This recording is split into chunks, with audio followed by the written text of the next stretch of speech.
I want to go to Times Square tonight to watch the ball drop. Well, I plan to avoid this entire section of the city tonight. Okay, well, I don't want you to stay. I want you to go home. Ouch. There's this guy in my history class. His name is Seth, and I've been hoping, I mean, you know, I have this, like, sick dream that, you know, we'll get to hang out at midnight. And then, of course, you know, I'll come right home.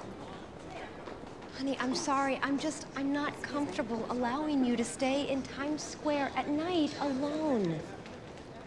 Period. End of discussion. Got it. Sorry. Come on. You know, I'm 15. I know, Hazel. Wait, this is not a training bra. And this is not Girls Gone Wild. All right, so I'm here with Abigail. I really enjoyed the movie. Thank you. I know that you've had a chance to work with a lot of great actors in the past, from Steve Carell, Mel Gibson, Kate Hudson, list goes on.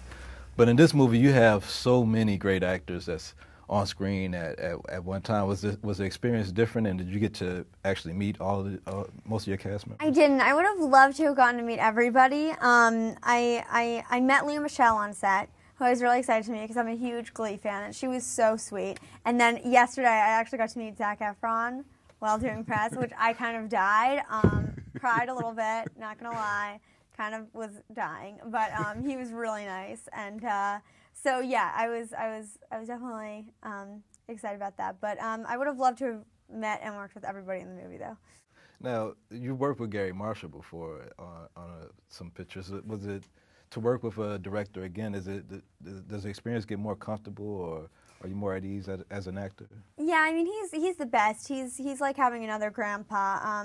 You know, I loved working with him on this movie too, and he kind of came up to me before we started filming and said, I need you to help me with the teenagers because I don't know what they do these days, and you know, with the phones and everything. So, you know, he would ask me like, "Would you ever say this in real life?" And it was fun though.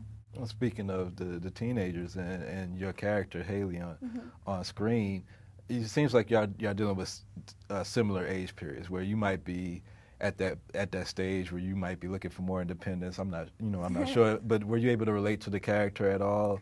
Yeah, I mean, you know, I think that with Haley, you know, any teenager can kind of relate to her story and kind of wanting to be independent. And yeah, I mean, you know, my parents let me do things, but I think like Haley, New Year's Eve in Times Square would not be one of them.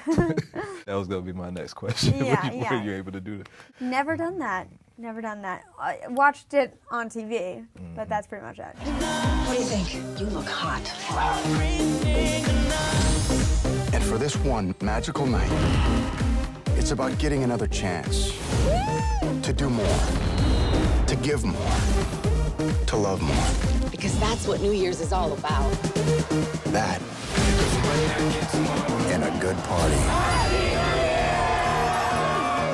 New Year's Eve, especially in the movie, seems to be a real self-reflective, where everybody's thinking about what they could do different and what they should look forward to the next year.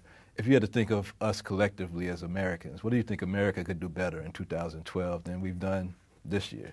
I don't know. I mean, I think that, you know, that's one of the things that everybody loves about New Year's Eve is just, you know, it's very hopeful. It's one of the most hopeful holidays, and just, you know, starting over and new beginnings. So, yeah, I don't know, but I like New Year's Eve a lot. Okay. And is there any other projects that you got coming up in the near future that you could tell us about? Yeah, I have a movie called The Class Project that I just finished, which is a really different movie than I've ever done. It's very dark, and my band Cab actually has a song in it, so I'm excited for that. And yeah, just working with my band and all that, so yeah. All right, well, we'll be listening or watching you, whatever you do, and thank you for taking the time. Thank you very much. Happy New Year. Happy New Year.